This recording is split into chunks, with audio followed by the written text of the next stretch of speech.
Okay, I'm at the Walk in the Pass trailhead in the Gila, just a little to the northeast of Reserve, New Mexico. You see me parking behind. I drove past this initially, but it is the way, because here's the trailhead sign. It's a 3-mile round trip hike. There is a note here that says the trail bridge over the river has washed down the stream, so I have to wade the river if I want to get to the petroglyph panels, which is kind of what I'm here for in the first place. That was a couple of years ago, so I guess it's not been replaced still. There's the old ranger cabin right there. Let's go check out the Walk in the Pass trail here in the Gila National Forest. Hope you'll follow me. So I've got to the top of the ridge line here. I can see this ridge across from me. The river must be down below. Just a really cool little bench here. You can see the forest behind me, the Gila, and in front of me. So let's go down the hill and see what we can see. First glimpse at the old Tularosa ranger station. Looks like a log cabin that was built at this time in a lot of other places in the United States. Interesting. Very interesting. Let's get a closer look. Only took me about 30 minutes. Looks like there's some panels on the other side of the cabin. So let's take a look and see what they say. Then we'll continue to the petroglyphs. Since we're on a walk into the pass, let's talk about this ranger station cabin. This is the last remaining building of the Tularosa Ranger Station, called the Etched National Forest, in the early 20th century. It cost $50 to build this in 1905 for the first forest rangers. This is where they lived. They were stationed here on the Tularosa Ranger District. We've got Supervisor John Kerr, Raymond Trujillo, Forest Rangers William Mundy, Alan S. Peck, shortly after this cabin was built. The picture, but they divided this original name of the National Forest, the Etched. Some places say we're in southwestern New Mexico. I think we're in west central myself. So it was transferred to Apache National Forest 1923 and Gila 1931. Take a gander at this, guys, in the past. $60 a month is what they're paid, these early forest rangers. They supplied their own horses, built fences, strung telephone lines, fought forest fires, monitored logging activities, and administered grazing permits on the National Forest System lands.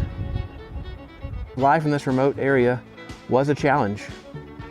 Just an example, let's look at some photographs that show different work that they did. Surveying, they were building trails, building fences, managing the resource. This is an archaeological site. They have restored this, talks about this on the next panel. So don't take anything you find if you come down here. There is a gate that you can go in over there, which I think protects this area from grazing. This area is grazed by cows. It's a natural rangeland for elk and deer and other range type animals. Now let's talk about the restoration. In the 90s, they were trying to not lose this cabin because it was degrading, falling down. It was about to collapse. So they restored it, excavated, documented the site as an archaeological site. At that point, it was almost 100 years old and discovered artifacts that shed light on life at the ranger station during the early 20th century. Quite a bit different than nowadays.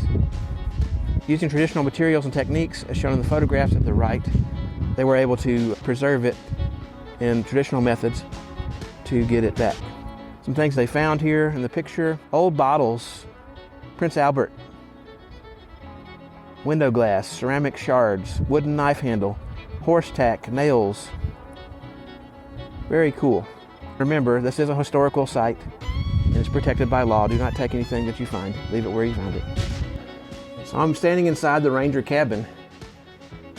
This is pretty neat, y'all. Pretty neat. I'm not sure that they had windows made from glass. They may have had some other ways to cover up their windows. But what do you think about life in this place? What an interesting thing to visit. You can see it doesn't have a foundation. It's up on some rocks at intervals here. Very cool. And the doorways are not super tall, but they're not super short either. Imagine the things they experienced out here in the early 1900s. That was a long time ago. And they didn't have much to entertain themselves, so they probably worked a lot and then came home, ate a meal, and went to bed. So right here in front of me, you have the remnants of the bridge. The bridge is still intact, but it came loose from these footings. Similar to what I saw at the catwalk yesterday. You have lots of deals where it came loose. This is the Tularosa River, which right now looks more like a creek. But this is how you cross over to get to the petroglyphs. There's a little walking path right here. Plus I have my hiking poles today. I did not yesterday when I went to the catwalk. So I should be able to film and not fall in the water, I hope. Yep, I did it. We got the footings, like I say, right here. Let's go check out these petroglyphs. Okay, there's a well-worn path leading us there. It is very windy today, so hopefully you can hear me. Let's take a look at these petroglyphs. They're super cool. So you have petroglyphs all over the rocks here. Bunches of different shapes. According to the panel, they're not art. In my mind, I think them as artistic expression in a way, because they have a style, a way of being done. But with that in mind, these were pecked into the rock using other rocks or animal bones or what have you. And because of that, they're fragile and irreplaceable. So don't harm them in any way. Don't touch them. Don't make a rubbing. The oils in our skin can cause them to erode prematurely or be damaged. So let's not do that. On this particular rock, you can see several different things. You have a figure, looks like a bird. Up higher on the rock, you have other animals. Very cool. Another angle of the same rock face. We'll zoom out. You got bird figures. You have, looks almost like an ant head, but I think it's something else. Maybe a little figure. Then you have some creatures up the top, a spiral up there. You've got some other things on top of that rock. So yes, there's definitely a style that individual contributors did to make all of these. But is it solely art? No, I guess not. I would say it's more along the lines of ancient writing. A lot of the native languages, as far as I understand, are not written, so they use symbols in the past to denote different things they saw in their world. I believe the circle stands for a journey. You have different figures up here. You have figures standing together over here. There's all kinds of stuff that you can see in this little alcove here. Some way back up there in the corner. So cool. These have no fence, no barriers, so we need to be extra careful when you're visiting these to make sure that you don't harm them and they're around for future generations. Of course, where I come from in East Texas, there were native groups there before Spanish and other Europeans moved into the area, but there was no rock strata for people to leave their mark on. This is one of the most fascinating things about living in the West now. Really enjoy. There's just so many here. I don't think I can photograph all of them in my short time here. But this gives you an idea of what I'm seeing. Go further down the rock face. You have several anthropomorphic type figures. You have some animal looking figures here. Wow. And some over here. Very close. Very close. And then some over here on this rock. Wow, super cool. Over time, these have weathered, but considering, I think they're standing up pretty well. So, I'm gonna eat a little snack and head back. I'm not sure if the recording is better or worse with the lapel mic. So let's try something. This is with the lapel mic. This is without the lapel mic. Can you tell a difference? Let me know. I'm departing the petroglyph area. I guess this was known about, but they are rather remote. I was rather surprised, and pleasantly so, that none of the glyphs here were like I've seen at Chaco and El Morro and other places where the glyphs actually had graffiti intermixed with them. So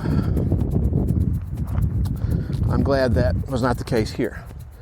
It is a pretty good trail to get down here. It's about 1.5 miles in, and you can't really drive here. There is a road by the cabin area that I'm sure is for grazing access, because there's somebody's house over there too. But this turned out to be a pretty good day. It is rather windy though, so I think I'm going to skip camping tonight. I was going to camp out in the Cosmic Campground, but I'll save that for another time when the weather is a little more favorable. Not quite as cold at night and not as windy during the day. It is super windy out there. Okay, let's go back to the truck. I had to climb up out of there at 2.67 miles. Take a look at this view. Wow, isn't that great? Gila National Forest in front of us to the north. So, pretty cool. Interesting little gate there with a big weight on it.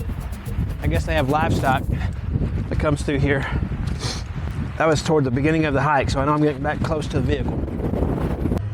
Okay, I'm back at the truck. It was windy out there, but what a great hike. I hope you enjoyed it. Let me know your favorite thing about the hike. Did you like seeing the scenery and the terrain? Did you like the cabin? Or did you like the petroglyphs? Or did you like all of it? Or a combination thereof? Make sure you give a thumbs up so it gets out to other people. If you feel like this could benefit you from seeing more videos, I definitely appreciate that.